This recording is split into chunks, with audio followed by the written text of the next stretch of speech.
हाँ तो प्यारे बच्चों, कैसे हो आप सब। मैं मिशन 2 वाले सर आप सभी का स्वागत करते हैं इस YouTube चैनल मिशन 2 पर।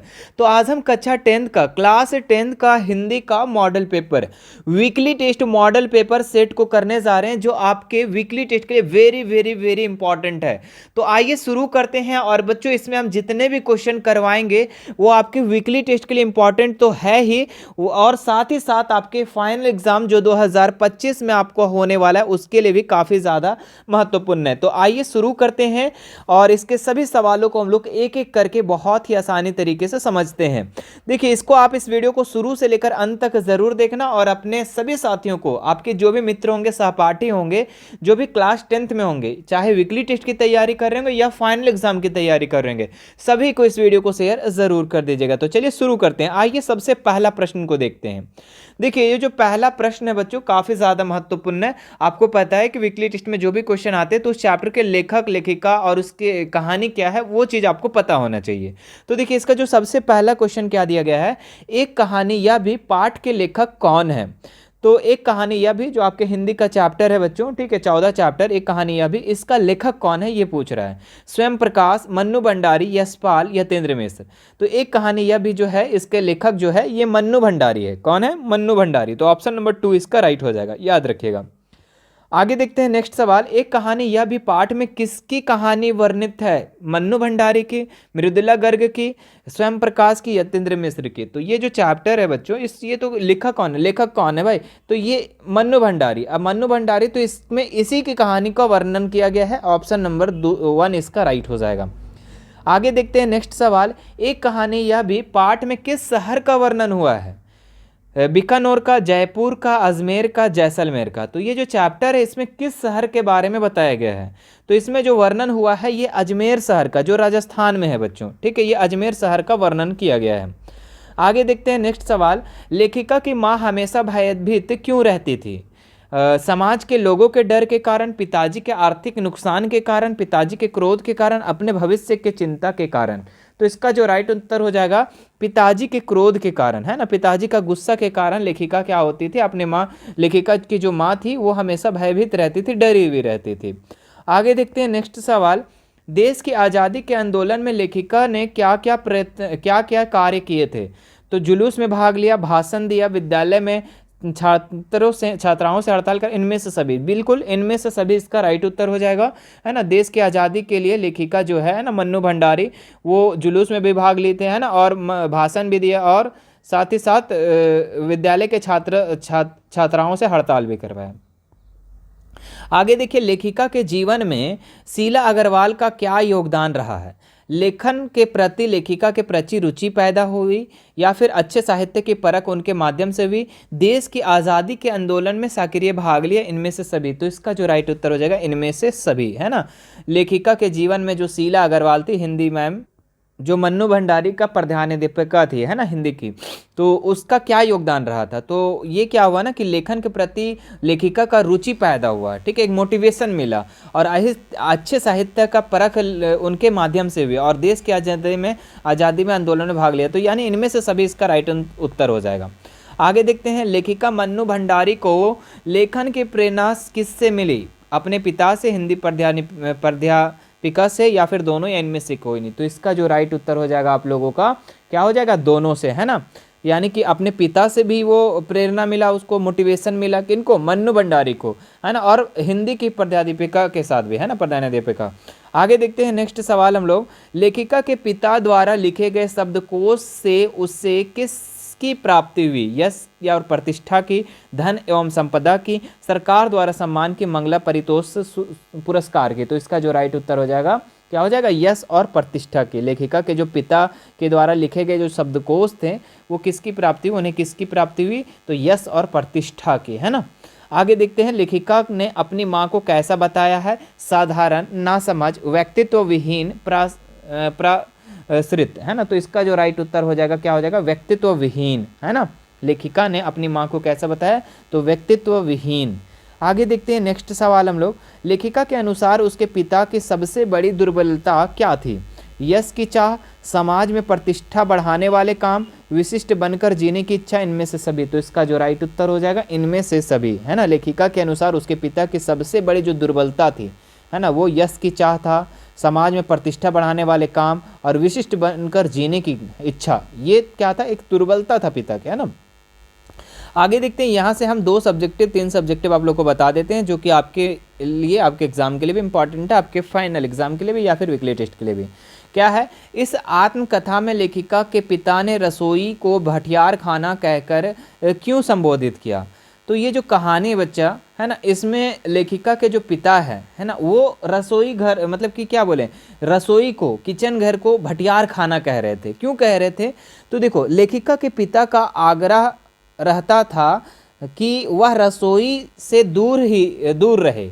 वे रसोई को भटियार खाना कहते थे। उनका कहना था कि रसोई, इस भटियार खाने में रहने वाले व्यक्ति की प्रतिभा और क्षमता भट्ठी में चली जाती है, अर्थात नष्ट हो जाती है। वह इस समय उनकी बर्बादी मानते हैं। ठीक है, तो देखो, लेखिका के जो पिता थे ना, वो रसोई घर को, किचन घर को भटियार खाना कहते थे। इसलिए कहते थे कि जो भी रसोई में जाता है, उसका जो प्रतिभा है, उसकी जो क्षमता है, कैपेसिटी, वो भट्ठी में चला जाता है। इसीलिए उसे भटियार खाना कहते थे। उससे जो लेखिका को दूर रहने के लिए कहते थे, है ना। तो ये भी आप लोग याद रखेंगे।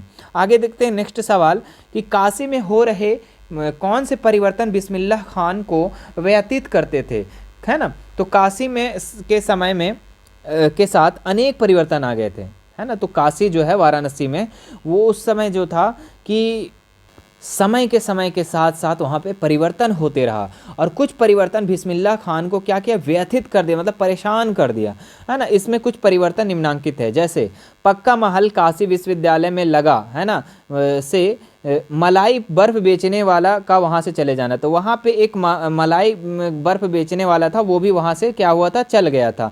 तो ये भी चेंजेस देखने को मिला। उसके बाद देखो, अब ना तो कोई देसी घी मिलता है और ना ही उससे बनी कचौड़ी जलेबी। यह दोनों चीज़ें उन्हें बहुत अच्छी लगती थी। अब देखो, जो काशी में है ना, ये ना देसी घी मिलता था और ना देसी घी से बना कचौड़ी जलेबी, और जो कि बिस्मिल्लाह खान को ये बहुत ही ज़्यादा पसंद था। ठीक है, पसंद था और नहीं मिलती थी, तो वो इसीलिए वो परेशान हो रहे थे कि भाई इतना ज़्यादा चेंजेस कैसे हो सकता है ना। आप लोग भी अगर कहीं बाहर चले जाते हो और कुछ दिन बाद अपने घर आते हो, तो बोले अरे भाई इतना ज़्यादा, देखो हम लोग तो खपरे वाले घर में रहते थे, मिट्टी वाले घर में रहते थे, आज आए घर यहाँ पे, तो देखो सारे घर क्या हुए, ढलाई हो गए हैं, है ना। तो ऐसे आप लोग भी व्यतीत हो उठते हो, आप लोग भी परेशान हो जाते हो, भाई क्या हो रही है ना। देखो उसके बाद क्या है, संगीतियों के लिए गायकों के मन में आदर भाव का ना रहना। तो जो भी पहले के टाइम पे संगीत, जो गाना गाते थे, जो संगीत करते थे, और गायक जो रहते थे, उनका बहुत ही आदर भाव मिलता था। लेकिन समय के साथ उनका भी आदर भाव क्या हुआ, ख़त्म होने लगा।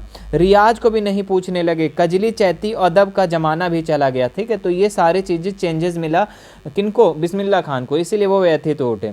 आगे देखते हैं, यहाँ से कुछ एक्स्ट्रा सवाल आप लोगों को करवा देते हैं, जो आपके वीकली टेस्ट के लिए भी इंपॉर्टेंट है और फाइनल एग्जाम के लिए भी। क्या है सवाल, नौबत खाने में इबादत पाठ के लेखक कौन है। तो नौबत खाने में इबादत जो पाठ के लेखक है बच्चे, वो कौन है। तो ये आपका देखेंगे स्वयं प्रकाश, मन्नू भंडारी, यतीन्द्र मिश्र है बच्चों, याद रखेंगे। नौबत खाने में इबादत जो है, इस पाठ के लेखक कौन है, यतीन्द्र मिश्र है। आगे बढ़ते हैं, इसका दूसरे नंबर सवाल पे क्या लिखा हुआ है, सुशिर वाद्यों से क्या तात्पर्य है। ठीक है, तो जो वाद्य देखने में सुंदर हो, जो मधुर ध्वनि उत्पन्न करते हो, जो फूंक कर बजाए जाने वाले हो, जो तबले के समान बजाए जाने वाले हो। तो इसका जो राइट उत्तर हो जाएगा, क्या हो जाएगा, जो फूंक कर बजाए जाने वाले हो, है ना। सुशिर वाद्य का तात्पर्य क्या है, जो फूंक कर बजाए जाने वाले हो। आगे देखते हैं नेक्स्ट सवाल, किस भाषा के लोकगीतों में शहनाई का उल्लेख मिलता है। छत्तीसगढ़ी भाषा, अवधी भाषा, ब्रज भाषा, भोजपुरी भाषा। तो इसका जो राइट उत्तर हो जाएगा, क्या हो जाएगा, तो अवधी भाषा में, है ना। किस भाषा में लोकगीतों में शहनाई का उल्लेख मिलता है, तो अवधी भाषा में। आगे देखते हैं नेक्स्ट सवाल, सहने किस वाद्य यंत्र को कहा जाता है। सितार को, हारमोनियम को, शहनाई को, तबले को, है ना। तो इसका जो राइट उत्तर हो जाएगा, शहनाई को। सहने किस वाद्य यंत्र को कहा जाता है, तो शहनाई को कहा जाता है। बिस्मिल्लाह खान मुहर्रम के अवसर पर क्या नहीं करते थे। तो पैदल यात्रा ना करना, संगीत कार्यक्रम में भाग लेना, शहनाई का निषेध ना करना, दुख व्यक्त ना करना। तो इसका राइट आंसर हो जाएगा, बिस्मिल्लाह खान मुहर्रम के अवसर पर क्या नहीं करते थे, संगीत का कार्यक्रम में भाग नहीं लेते थे, है ना, संगीत में का कार्यक्रम में भाग नहीं लेते थे। आगे चूंकि वो बहुत ही दुखद घटना था। आगे देखते हैं नेक्स्ट हम लोग, मुहर्रम के दिन किस किस चीज़ का निषेध माना गया है? रागनियों की अदायगी का, दुख मनाने का, दान दक्षिणा देने का, रोने का। तो इसका जो राइट उत्तर है राग रगनियों की अदायगी का, है ना। मुहर्रम के दिन ये सारी चीज़ों का क्या है, निषेध माना गया है। बिस्मिल्लाह खान सांप्रदायिक सद्भाव रखना के में किस प्रकार सहायक है? उनके लिए गंगा मैया बहुत महत्व है, वे हनुमान मंदिर में शहनाई बजाते हैं, वे काशी की संस्कृति के पुजारी रहे हैं, इनमें से सभी। तो इसका जो राइट उत्तर हो जाएगा क्या हो जाएगा?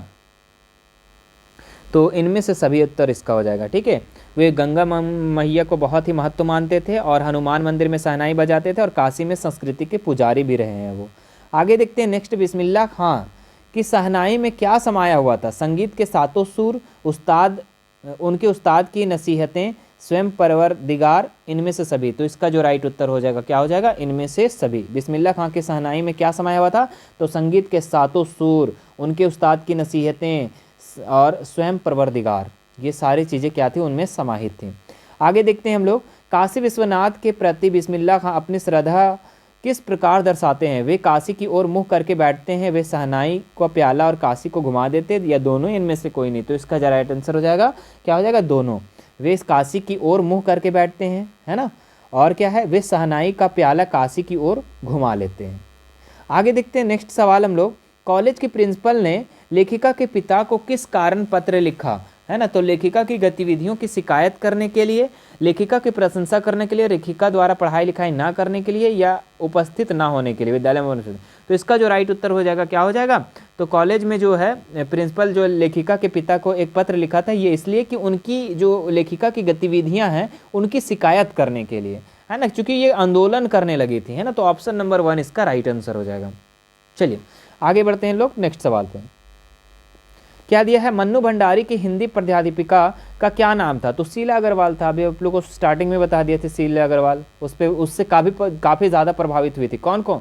मन्नू भंडारी, उस हिंदी प्राध्यापिका, और ये पिता से काफ़ी ज़्यादा प्रभावित थे।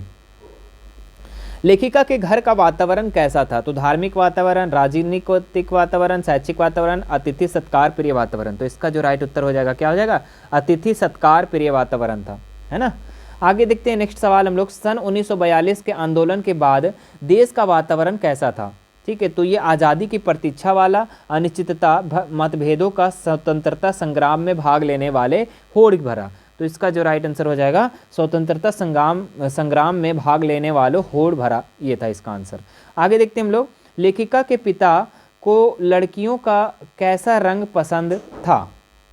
तो सवाल क्या है, लेखिका के पिता को लड़कियों का कैसा रंग पसंद था? सौला, गोरा, काला, गेहुआ। तो इसका जो राइट उत्तर हो जाएगा क्या हो जाएगा? गोरा रंग, है ना, गोरा रंग। तो ऑप्शन नंबर 2 इसका राइट हो जाएगा। आगे बढ़ते हैं हम लोग नेक्स्ट सवाल, क्या दिया हुआ है? लेखिका की बड़ी बहन का क्या नाम था? रजनी, रंजना, सुशीला, रानी। तो इसका जो राइट उत्तर हो जाएगा सुशीला। लेखिका की जो बड़ी बहन का नाम था, क्या नाम था? सुशीला नाम था। आगे देखते हैं हम लोग, लेखिका ने अपने पिता के शक्की स्वभाव का क्या कारण बताया? तो अपने द्वारा विश्वघात, पत्नी के बुरे चाल चलन के कारण, बच्चों द्वारा चोरी करना, नौकरी छूट जाने के कारण। तो इसका जो राइट उत्तर हो जाएगा अपने द्वारा विश्वघात, है ना, अपने द्वारा विश्वासघात, इसका राइट आंसर हो जाएगा। लेखिका ने अपने पिता को क्या है, शक्की स्वभाव का क्या कारण बताया था? कि अपनों द्वारा विश्वघात किया गया था। डॉक्टर साहब कौन थे? तो लेखिका के संबंधी, उनके पारिवारिक चिकित्सक, या फिर स्वतंत्रता सेनानी, लेखिका के पिता के मित्र। तो इसका जो राइट आंसर हो जाएगा, जो डॉक्टर साहब थे ये लेखिका के पिता के मित्र थे, फ्रेंड थे, दोस्त थे, है ना। आगे देखते हैं नेक्स्ट सवाल, बिस्मिल्लाह खां, है ना, बस 2-3 सवाल और बचे हुए, फटाफट हम लोग कर लेते हैं और ये फिर हम लोग आज इसकी वीडियो को ख़त्म करते हैं। क्या है बिस्मिल्लाह खां की चारित्रिक विशेषता क्या है?